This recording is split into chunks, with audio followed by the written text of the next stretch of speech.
Tinukso ng It's Showtime host na si Vice Ganda ang kanyang co-host na si Kim Chu kay Paolo Avellino sa kanilang segment na And the Breadwinner Is nitong Sabado.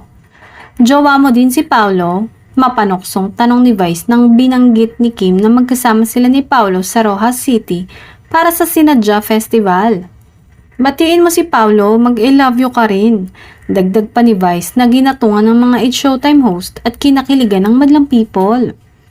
Winner ka na sa pagiging breadwinner. Winner ka pa sa pag-ibig. Komento pa ni Vice.